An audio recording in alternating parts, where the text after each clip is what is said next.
ಒಂದೇನಾ? ಅದೇನ್ ಸ್ವಾಮಿ ಹಾಗೆ ಹೇಳ್ತೀರಾ? ಗಾನವಿ ಮೂಗ್ ಹೇಗಿದೆ, ಗಾಯತ್ರಿ ಮೂಗ್ ಹೇಗಿದೆ ನೋಡಿ. ಅವಳ ಕಣ್ ಚಿಕ್ಕದು, ಈ ಪುಟ್ಟಿ ಕಣ್ಣು ದೊಡ್ಡದು. ಅವಳು ತಿನ್ನೋದಿಷ್ಟೋ, ಇವಳು ತಿನ್ನೋದು ತುಂಬಾ ಕಷ್ಟ. ಅವಳಿ ಮಕ್ಕಳು ಅಂತ ಹೇಳದ್ಮೇಲೂ ನೀವೆಲ್ಲರೂ ಯಾಕೆ ಈ ತರ ಮಾತಾಡ್ತಾ ಇದ್ದೀರಾ?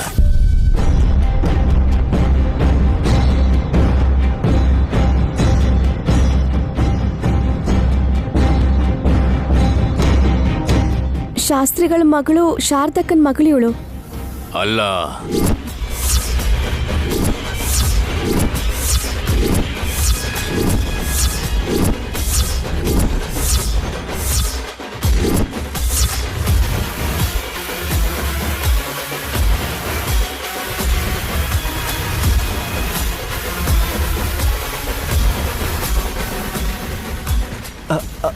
ಅಲ್ವಾ? ಅಲ್ಲ ಅಂತ ಅದು ಹೇಗೆ ಹೇಳ್ತೀರಿ ಸ್ವಾಮಿ? ಎಲ್ಲೋ ಯಾರಿಗೂ ಹುಟ್ಟಿದ್ದು ಅಂತ ನೀವ್ ಹೇಳ್ತಾ ಇದ್ದೀರಾ, ಆದ್ರೆ ನಿಮ್ಮಿಬ್ಬರ ಸ್ವಂತ ಮಗು ನೋಡೋದಿಕ್ಕೆ ಇದೇ ಮಗು ತರನೇ ಯಾಕಿದೆ?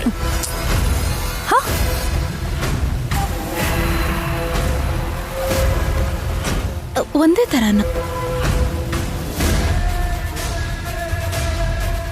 ಒಂದೇ ತರ ಎಲ್ಲಿದೆ? ಅಯ್ಯೋ, ಯಾಕೆ ನೀವು ಹೀಗೆ ಹೇಳ್ತಿದ್ದೀರಾ ಸ್ವಾಮಿ? ಗಾನವಿಗೆ ನಾವಿನ್ನೂ ಚೌಲ ಮಾಡಿಸಿಲ್ಲ ಸ್ವಾಮಿ. ತಿಲ್ಲೋತ್ತಮ, ನಾನ್ ಪರೀಕ್ಷೆ ಮಾಡ್ತಾ ಇದ್ದೀನ, ಇಲ್ಲ ಅಂದ್ರೆ ನೀವೇ ನನ್ನನ್ನ ಪರೀಕ್ಷೆ ಮಾಡ್ತಾ ಇದ್ದೀರಾ?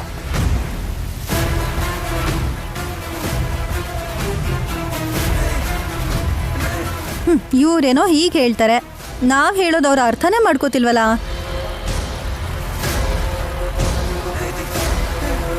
ಅಷ್ಟಕ್ಕೂ ಏನ್ ನಡೀತದೆ ಅಂತ ನನ್ಗೂ ಅರ್ಥ ಆಗ್ತಿಲ್ಲಮ್ಮ. ನಾನು ಹೇಳ್ತೀನಿ ರೀ. ನೋಡಿ ಅಖಂಡ ಸ್ವಾಮಿ, ನಮ್ಮ ದೊಡ್ಡದಕ್ಕೆ ಎತ್ಕೊಂಡಿರೋದು ಗಾನವಿನ.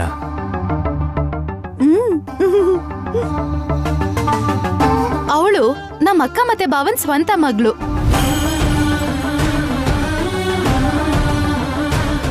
ನೈನಿ ಅದಕ್ಕೆ ಎತ್ಕೊಂಡಿರೋದು ಗಾಯತ್ರಿನ.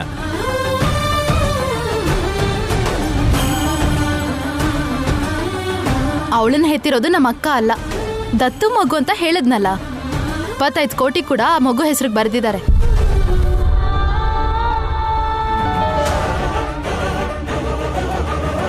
ಸುಮನಾ, ಈಗ ಆಸ್ತಿ ವಿಷಯದ ಬಗ್ಗೆ ಯಾಕೆ ಮಾತಾಡ್ತಾ ಇದೀಯಾ?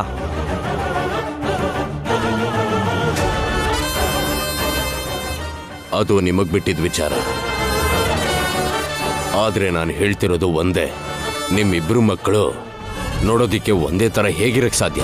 ಅವಳಿ ಜವಳಿ ಆಗಿರೋದಿಕ್ಕೆ ಹಾಗಿರ್ಬೇಕಲ್ವಾ?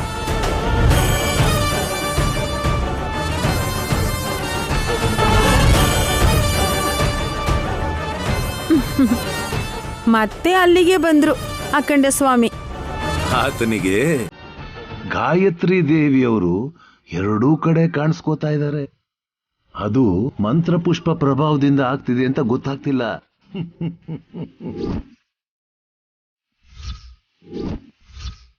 ಈಗ ಅರ್ಥ ಆಯ್ತು ಸ್ವಾಮಿ. ಕೈ ಕೊಟ್ಟಂತ ತಾವರೆ ಹೂವಿನ್ಲೆ ಅಖಂಡ ಸ್ವಾಮಿ ಅವ್ರಿಗೆ ಗಾನವಿ ಗಾಯತ್ರಿ ತರ ಕಾಣಿಸ್ತಾ ಇದ್ದಾಳೆ. ನನ್ಗೆ ಯಾಕೋ ಸ್ವಲ್ಪ ಕನ್ಫ್ಯೂಷನ್ ಆಗ್ತಾ ಇದೆ. ಇಬ್ರು ಬೇರೆ ಬೇರೆ ಅಂತ ಹೇಳಿದ್ರೆ ನೀವು ಅವಳಿ ಮಕ್ಕಳು ಅಂತಿದ್ದೀರಾ. ಒಂದೇ ತರ ಇದ್ರೆ ನಯನಿ ಮಗುನ ದತ್ತಗೊಂಡಿರೋದು ಸುಳ್ಳ ಹಾಗಾದ್ರೆ?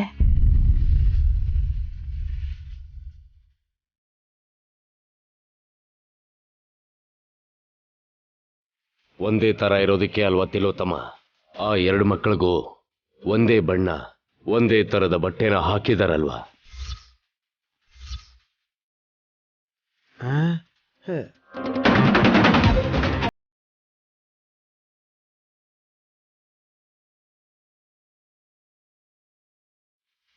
ಒಂದೇ ತರ ಹೇಗಿರ್ತಾರೆ? ಗಾನವಿ ಹಾಕಿರೋದು ಬಿಳಿ ಬಟ್ಟೆ, ಗಾಯತ್ರಿ ಹಾಕಿರೋದು ಎಲ್ಲೋ. ಮತ್ ಒಂದೇ ಬಟ್ಟೆ ಹಾಕಿದ್ದಾರೆ ಅಂತ ಹೇಳ್ತಿದ್ರಲ್ಲ ಸ್ವಾಮಿ. ತಮಾಷೆನಾ? ನನ್ಗನ್ಸಿದ್ದು ನಿಮ್ಗೆ ಯಾಕೆ ಅನ್ನಿಸ್ತಾ ಇಲ್ಲ ಹೇಳಿ? ಶಬ್ಬಾ.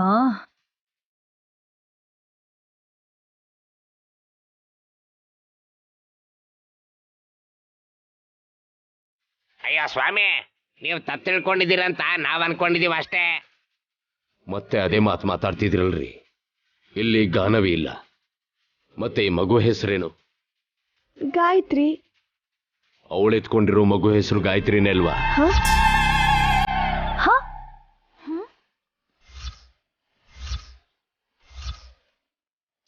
ಅರೆ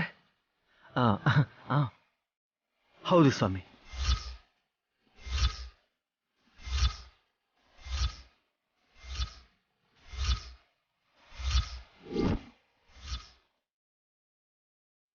ವಿಶಾಲ್, ಏನ್ ಮಾತಾಡ್ತಿದ್ಯಾ?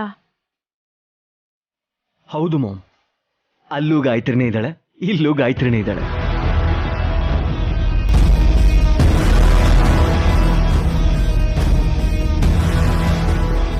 ಭಾವಂಗೂ ಹುಚ್ಚಿಡ್ದಿದೆ ಅಂತ ಅನ್ಸುತ್ತೆ.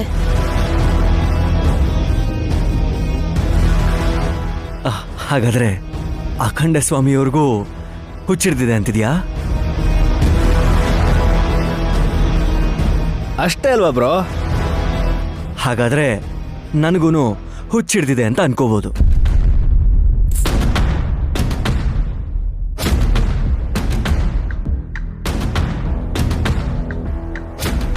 ಯಜಮಾನ್ರೆ, ಯಾಕೆ ಹೀಗೆ ಹೇಳ್ತಿದ್ದೀರಾ? ಹೌದು ನೈನಿ, ತಿಲೋತ್ತಮ ಮಾಮ್ ವಲ್ಲಭ ಕರ್ಕೊಂಬಂದಿದ್ದ ಮಹಾನುಭಾವರು ನಿಜ ಮಾತ್ರ ಹೇಳ್ತಾರೆ ಅಂತ ನಾನು ಅವ್ರು ಹೇಳಿದ್ದೆ ಕರೆಕ್ಟು ಅಂತ ಅಂದೆ.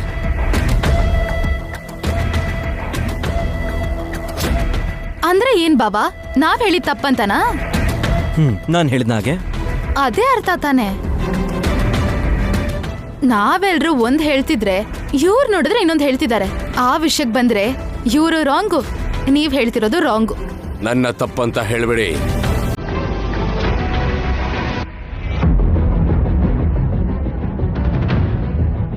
ಸುಮ್ನೆ ರೀ ಸ್ವಾಮಿ, ನೀವು ಮಕ್ಕಳನ್ನ ನೋಡಿ ಅವಳಿ ಅಂದಾಗ್ಲೇ ನಮಗ್ ಡೌಟ್ ಬಂತು.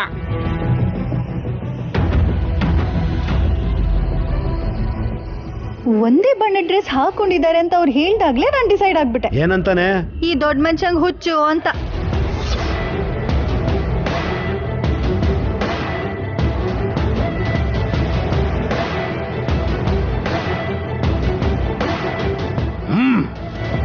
ಹಾ, ಶಾಪ ಹಾಕ್ಬಿಡ್ತೀರಾ ಹೇಗೆ?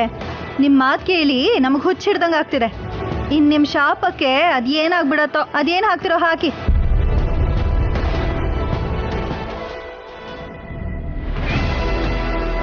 ಗುರುವರಿಯ, ಇವರೆಲ್ಲರೂ ಭ್ರಮೇಲ್ ಬದುಕ್ತಾ ಇದ್ದಾರೆ. ಕಣ್ಣು ಮುಂದೆನೆ ಈ ಸತ್ಯ ಕಾಣಿಸ್ತಾ ಇದ್ರು, ಯಾಕೆ ಕಾಣಿಸ್ದೇ ಇರೋರ ತರ ವರ್ತಿಸ್ತಾ ಇದ್ದಾರೆ? ಸ್ವಾಮಿ, ವಿಶಾಲಾಕ್ಷಮ್ಮನವರ ಮಹಿಮೆ ಮುಂದೆ ನೀವಾಗ್ಲಿ ನಾನಾಗ್ಲಿ ಸಣ್ಣವ್ರೇನೆ. ಇನ್ನು ಈ ಚಿಕ್ಕ ಮಕ್ಕಳ ಬಗ್ಗೆ ನೀವ್ ಏನೇ ಹೇಳಿದ್ರು ಇವ್ರು ನಂಬೋದಿಕ್ಕೆ ತಯಾರೇ ಇಲ್ಲ. ಇನ್ನು ಹೆಚ್ಚಿನ ಸಮಯ ನೀವಿಲ್ಲಿರೋದು ನಷ್ಟನೇ.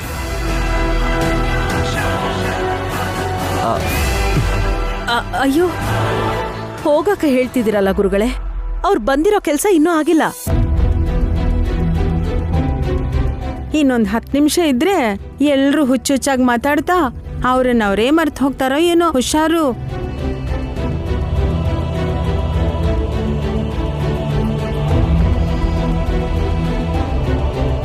ಹಾ ಹೌದು ಮಾಮ್, ನನಗೂ ಡೌಟ್ ಬರ್ತಾ ಇದೆ. ಅಖಂಡ ಸ್ವಾಮಿಗಳನ್ನ ಕಳಿಸ್ಕೊಡೋದೇ ಒಳ್ಳೇದು. ಸ್ವಾಮಿ, ದಯ ಮಾಡಿಸ್ತೀರಾ? ಹೊರಡ್ತೀನಿ. ನನ್ನ ಕೌಮಾರ ಆ ಜಾಗದಲ್ಲಿ ನಾನು ಯಾಕಿರ್ಲಿ? ಈ ಸನ್ಮಾನ ಸತ್ಕಾರನೂ ನನಗೆ ಬೇಕಾಗಿಲ್ಲ. ಸ್ವಾಮಿ, ಸ್ವಾಮಿ, ಏ ಸ್ವಾಮಿ, ಸ್ವಾಮಿಗಳೇ, ಸ್ವಾಮಿ, ಸ್ವಾಮಿ ನಿಂತ್ಕೊಳ್ಳಿ. ಸ್ವಾಮಿ, ಅಖಂಡ ಸ್ವಾಮಿ, ಸ್ವಾಮಿ.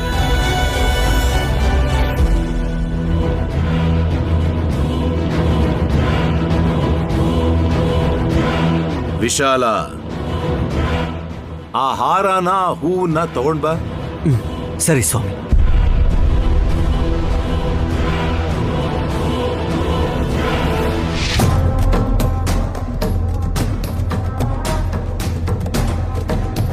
ಗಂಡಾಂತರ ಕಳೀತು ವಿಶಾಲ. ಹೌದು ಸ್ವಾಮಿ, ಸಮಯಕ್ಕೆ ಸರಿಯಾಗಿ ನೀವು ಬರ್ದೇ ಹೋಗದೆ ಇದ್ದಿದ್ರೆ ಆ ಅಖಂಡ ಸ್ವಾಮಿ ಮೊದಲೇ ವಕ್ರಿಸ್ಕೊತಿದ್ದ. ಆ ಸ್ವಾಮಿ ಕೂಡ ತುಂಬಾ ಮಹಿಮೆ ಮತ್ತು ಶಕ್ತಿ ಇರುವಂತವನು ವಿಶಾಲ. ಗಾಯತ್ರಿ ಯಾವುದೇ ರೂಪದಲ್ಲಿದ್ರು ಅವನು ಕಂಡು ಹಿಡಿತಾನೆ ಅಂತ ನನಗೆ ಗೊತ್ತು. ಅದಕ್ಕೆ ಮನೆಗೆ ಬರ್ತಿದ್ದ ಹಾಗೆ ಈ ಹಾರ ಹಾಕಿ ಸ್ವಾಗತ ಕೋರಿ ಅಂತ ನಾನು ಹೇಳಿದ್ದು. ಏನ್ ಮಾಡ್ಬೇಕು ಅಂತ ನೀವು ಮೊದಲೇ ಹೇಳಿದ್ರಿಂದ ಸಮಯಕ್ಕೆ ಸರಿಯಾಗಿ ನಾನು ಎಲ್ಲ ಕರೆಕ್ಟಾಗಿ ಮಾಡೋದಕ್ಕೆ ಸಾಧ್ಯ ಆಯ್ತು. ಈ ಹಾರ ಹಾಕಿದ್ಮೇಲೂ ಗಾನವಿ ಗಾಯತ್ರಿ ಇಬ್ರು ಅವಳಿ ಜವಳಿಗಳಂತ ಅವನು ಕರೆಕ್ಟಾಗೇ ಹೇಳ್ದ. ಆಗ ನಾನು ಟೆನ್ಷನ್ ಮಾಡ್ಕೊಂಡೆ. ಶಕ್ತಿವಂತನ ಕೈಗೆ ಈ ಮಂತ್ರ ಪುಷ್ಪ ಕೊಟ್ಟಿದ್ದು ಸರಿ ಹೋಯ್ತು. ಅದು ಸ್ವಾಮಿ ಕೈಗೆ ಸೋಕಿದ ತಕ್ಷಣವೇ ಗಾಯತ್ರಿನ ಗಾನವಿ ಸ್ಥಾನದಲ್ಲಿಟ್ಟು ಇಬ್ರು ಅವಳಿ ಜೋಳಿ ತರ ಕಾಣ್ತಾರೆ. ಹಾಗೆ ನಡೀತು ಸ್ವಾಮಿ. ಆದ್ರೆ ಒಂದ್ ಚಿಕ್ಕ ಅನುಮಾನ ಇದೆ. ಹಾಗೆ ಗಾಯತ್ರಿನೇ ಯಾಕೆ ಕಾಣಿಸ್ಬೇಕಿತ್ತು? ಗಾನವಿ ಯಾಕೆ ಇಬ್ರ ಕಾಣಿಸ್ಲಿಲ್ಲ? ಸ್ವಲ್ಪ ಹೇಳ್ತೀರಾ ಸ್ವಾಮಿ? ಒಳ್ಳೆ ಪ್ರಶ್ನೆನೆ ಕೇಳಿದೆ ವಿಶಾಲ. ಈ ತಿಲೋತ್ತಮ ಅಖಂಡ ಸ್ವಾಮಿನ ಭೇಟಿ ಆಗೋದನ್ನ ನಾನು ನೋಡಿದ್ದಕ್ಕೇನೆ ವಿಷಯ ನಿನಗೆ ಮುಂದಾಗೆ ತಿಳಿಸಿ ಹೇಗ್ ನಡ್ಕೋಬೇಕೋ ಹಾಗೆ ನಡ್ಕೊಳ್ಳೋ ಹಾಗಾಯ್ತು. ಅವರಿಗೆ ಗಾಯತ್ರಿ ಪುಟ್ಟಿ ಮೇಲೆ ಅನುಮಾನ ಬರೋದ್ರಿಂದಾನೆ ಅಖಂಡ ಸ್ವಾಮಿ ದೃಷ್ಟಿ ಕೂಡ ಮೊದಲು ಆಕೆ ಮೇಲೆ ಬಿತ್ತು. ಮೊದಲೇ ಅವರು ಗಾನವಿನೇನಾದ್ರೂ ನೋಡಿದ್ರೆ ಮಂಕು ಬಡ್ದಂಗಾಗಿ ಗಾಯತ್ರಿ ದೇವಿನ ಗಮನಿಸ್ತಾನೆ ಇರಲಿಲ್ಲ. ಈ ಮಂತ್ರ ಪುಷ್ಪ ದೃಷ್ಟಿನ ಬದಲಾಯಿಸಿದೆ ಸ್ವಾಮಿ. ಇನ್ಮುಂದೆ ನಿನ್ನ ದೃಷ್ಟಿ ಪೂರ್ತಿ ತಿಲೋತ್ತಮನ ಮೇಲೆ ಇರಬೇಕು ವಿಶಾಲ. ಯಾಕಂದ್ರೆ ಅಷ್ಟು ಸುಲಭವಾಗಿ ಆಕೆ ಸೋಲನ ಒಪ್ಕೊಳ್ಳೋವಳಲ್ಲ. ಒಂದ್ ಮಾತಲ್ಲಿ ಹೇಳ್ಬೇಕು ಅಂದ್ರೆ ಅವಳು ಮನುಷ್ಯರೇ ಅಲ್ಲ, ಅಸುರ ಲಕ್ಷಣ ಹೊಂದಿರೋ ಅವಳು ಗಾಯತ್ರಿ ಬಗ್ಗೆ ತಿಳ್ಕೊಳ್ಳೋ ಪ್ರಯತ್ನಗಳನ್ನ ಮಾಡದೇ ಇರಲ್ಲ. 100% ಸತ್ಯ ಸ್ವಾಮಿ. ಸೋಲನ್ನ ಒಪ್ಕೊಳ್ಳೋದಿಲ್ಲ ತಿಲೋತ್ತಮ. ಸಾಕಿರೋ ತಾಯಿ ಆಗಿರೋದ್ರಿಂದ ನನ್ನ ಹೆತ್ತ ತಾಯಿಗೆ ನಾನು ಸಾಕ್ತಾಯಿ ಪ್ರಾಣನ ಉಡುಗೊರೆ ಕೊಡಕ್ಕಾಗ್ತಾ ಇಲ್ಲ.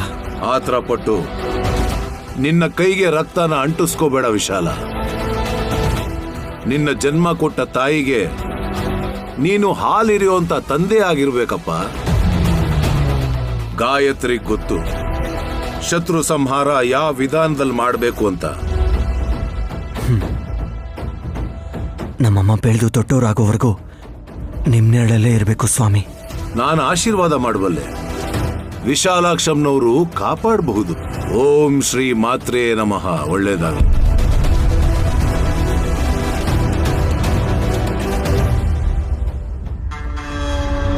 ಮಾಮ್, ಹೋಗೋಣವಾ? ಎಲ್ಲಿಗೆ? ಅಖಂಡ ಸ್ವಾಮಿಗಳ ಹತ್ರಕ್ಕೆ. ಯಾಕೆ? ನನ್ ಹಾಗೆ ನಿಮ್ ಹಾಗೆ ಬೇರೆ ಯಾರಾದ್ರೂ ಇದ್ರೆ ಅಡ್ರೆಸ್ ಹೇಳಿ ಅಂತ ಕೇಳೋಣ. ಅವ್ರನ್ನ ಕರ್ಕೊಂಡ್ ಬಂದು ಮನೇಲಿ ಇಟ್ಕೊಂಡ್ರೆ ನಾವು ದುಡ್ಡು ಮಾಡ್ಬೋದಲ್ವಾ? ಏಯ್, ಏನೇನೋ ಯೋಚನೆ ಮಾಡ್ಬೇಡ್ವ. ಅವ್ರೇನೋ ಗಾನವಿ ಗಾಯತ್ರಿ ಇಬ್ರು ಅವಳಿ ಜವಳಿ ಅಂತ ಹೇಳ್ಬೋದೇನೋ. ಗಾನವಿ ಕೂಡ ಗಾಯತ್ರಿ ತರನ ಇದ್ದಾಳೆ ಅಂತ ಸೇಮ್ ಡ್ರೆಸ್ ಹಾಕೊಂಡಿದ್ದಾಳೆ ಅಂತಂದ್ರೆ ನಾವು ಮುಟ್ಟಾಳ್ರ ತರ ನಂಬೇಕಾ?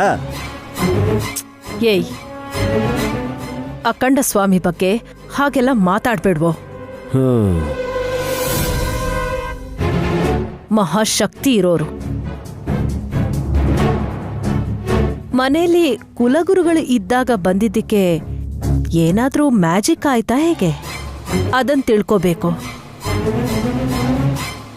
ಅಯ್ಯೋ, ನಿಮ್ಮ ಕರೆಕ್ಟಾಗೇ ಹೇಳ್ತಿದ್ದೀರಾ.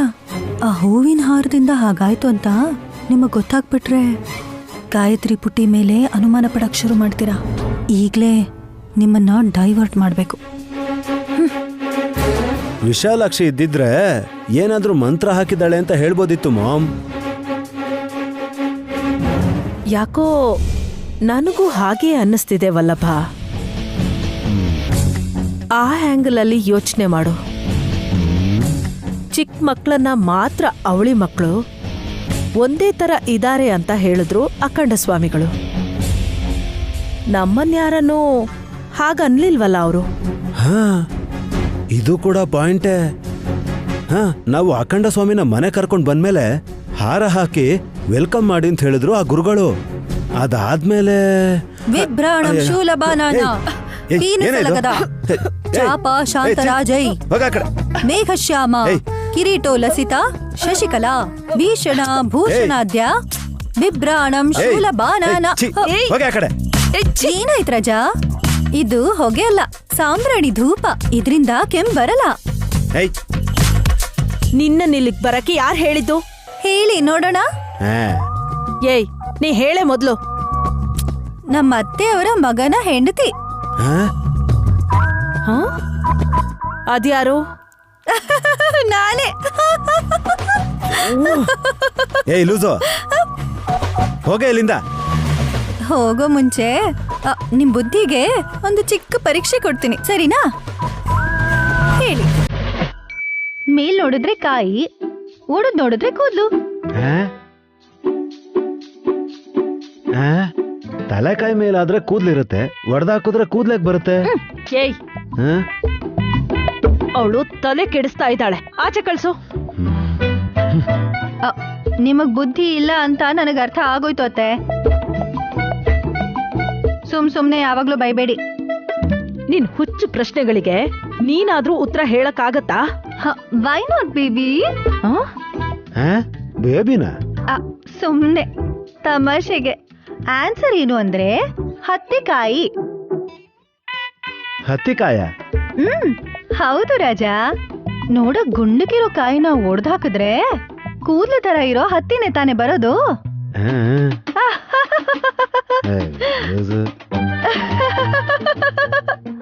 ಇನ್ನೊಂದು. ಏಯ್, ಹೋಗ್ತೀಯ ಇಲ್ವೋ? ಹೋಗಿಲ್ಲಿಂದ. ಹೋಗ್ತೀನಿ ಬಿಡಿ. ವಿಭ್ರಾಣಂ ಶೂಲಬಾಣನ. ಮೆಂಟಲ್. ಹೋಗೆ.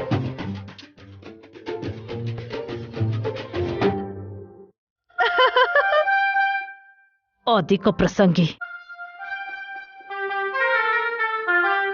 ಬುದ್ಧಿ ಸರಿಯಾಗಿ ಕೆಲಸ ಮಾಡೋ ಹೊತ್ತಿಗೆ ಅಡ್ಡಗಾಲ್ ಹಾಕ್ತಾಳೆ. ಇಷ್ಟೊತ್ತು ಏನ್ ಹೇಳ್ತಾ ಇದ್ರಿ ಮಾಮ್? ನನ್ ತಲೆ ಬುರುಡೆ.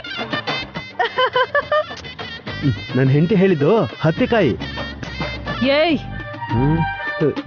ಹೋಗು ಹೋಗು. ಹೋಗ್ತೀನಿ. ಇದು ನನ್ ಸ್ಟೈಲ್ ಅಂದ್ರೆ. ತಾಯಿ ಮಗ ಏನ್ ಮ್ಯಾಟ್ರ್ ಅಂತ ಮರ್ತೋದ್ರು. ಗಾಯತ್ರಿ ತಂಟೆಗೆ ಇವ್ರೇನ್ ಹೋಗಲ್ಲ. ಹಾ, ಗಾಯತ್ರಿ, ನೀನಿಲ್ಲಿದ್ಯಾ? ಮತ್ತೆ ಕನ್ನಡಿಲಿರೋದ್ಯಾರು? ನೀನಾ ಅಲ್ವಾ? ಯಾಕೆ ನೇನೆ ಹಾಗೆ ಕೇಳ್ತಿದ್ಯಾ?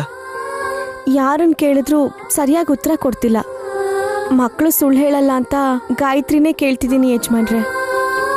ಆದ್ರೆ ಇನ್ನೂ ಮಾತು ಬರಲ್ವಲ್ಲ, ಏನ್ ಹೇಳ್ಬೇಕು ತಿಳಿದೆ ಪಾಪ ಅಲ್ಲಿ ಇಲ್ಲಿ ನೋಡ್ತಿದ್ದಾಳೆ.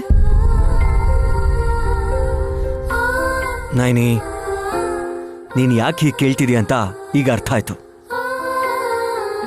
ಅಖಂಡ ಸ್ವಾಮಿ ಗಾಯತ್ರಿ ತರಾನೇ ಗಾನವಿನೂ ಕಾಣಿಸ್ತಿದ್ದಾಳೆ ಅಂತ ಅವ್ರು ಕನ್ಫ್ಯೂಸ್ ಮಾಡ್ಕೊಂಡಿದ್ದಕ್ಕೆ ತಾನೆ?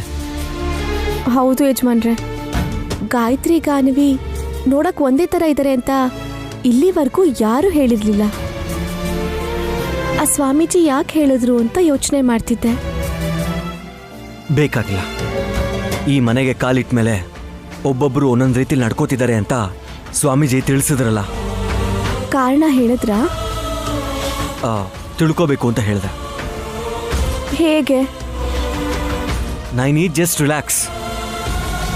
ಅಷ್ಟು ಪ್ರಶ್ನೆಗಳು ಹಾಕಿದ್ರೆ ಇಮಿಡಿಯೇಟ್ ಆಗಿ ಉತ್ತರ ಕೊಡೋದಕ್ಕೆ ನನಗೂ ಸ್ವಲ್ಪ ಕಷ್ಟ ಆಗುತ್ತೆ ಗೊತ್ತಾ? ನೀವ್ ಕೂಡ ಅಖಂಡ ಸ್ವಾಮೀಜಿ ತರನೇ ಗಾಯತ್ರಿ ಹಾಸಿನಿ ಅಕ್ಕ ಹತ್ರ ಇದ್ದಾಳೆ ಅಂತ ಹೇಳಿದಾಗ ನಂಗೂ ಏನೂ ಅರ್ಥ ಆಗ್ಲಿಲ್ಲ. ನಿಜಾನೋ ಸುಳ್ಳು ಅಂತ ಭಯ ಆಯ್ತು. ಯಾಕೆ ಹಾಗೆ ಹೇಳಿದ್ರಿ? ನೈನಿ, ಈ ಮನೇಲಿ ಎಲ್ಲರೂ ಇದ್ದಾರೆ, ಆದರೂ ಕೂಡ ಒಬ್ಬೊಬ್ಬರದು ಒಂದೊಂದು ದಾರಿ. ಸುಮನ ನಡವಳಿಕೆ ಒಂದು ರೀತಿ ಇರುತ್ತೆ, ಇನ್ನ ಮಾಮ್ ಇಲ್ದೇ ಇರೋದನ್ನೆಲ್ಲ ಊಹೆ ಮಾಡ್ಕೋತಾರೆ. ನಿಜ ಗೊತ್ತಿರೋರು, ತಿಳ್ಕೋಬೇಕು ಅಂತಿರೋರು, ಎಲ್ಲ ಗೊತ್ತಿದ್ರು ಗೊತ್ತಿಲ್ಲದೆ ಇರೋರ ಥರ ಇರೋರು, ಹೀಗೆ ಬೇರೆ ಬೇರೆ ಯೋಚಿಸೋರು ಇದ್ದಾರೆ. ಈ ಮನೆ ಹೊಸಲು ದಾಟಿ ಒಳಗೆ ಬರ್ತಿದ್ದ ಹಾಗೆ ಮನುಷ್ಯರು ಬದಲಾಗ್ತಾರೆ ಅಂದ್ರೆ ವಾಸ್ತು ದೋಷ ಇರಬೇಕು ಅನ್ಸುತ್ತೆ. ನೈನಿ, ಆ ಥರದ್ದೇನೂ ಇಲ್ಲ. ನಮ್ಮಮ್ಮನ ಅಂತ್ಯಕ್ರಿಯೆ ಈ ಮನೆ ಕಟ್ಟಿರೋ ಜಾಗದಲ್ಲೇ ಮಾಡಿರೋದ್ರಿಂದ ಅದರ ಪ್ರಭಾವ ಒಂಚೂರು ಇದ್ದೇ ಇರುತ್ತೆ. ಹೌದು ಯಜಮಾನ್ರೆ, ಆತ್ಮದೋಷ ಅಂತಾರಲ್ಲ. ಆದ್ರೆ ಗಾಯತ್ರಿ ಅಮ್ಮವರು ಪುನರ್ಜನ್ಮ ಪಡೆದು ಹಸುಕೂಸಾಗಿ ಎಲ್ಲೋ ಒಂದ್ ಕಡೆ ಬೆಳೀತಿರೋದ್ರಿಂದ ಅವ್ರು ಬೇಗ ಈ ಮನೆಗೆ ಬರಬೇಕು.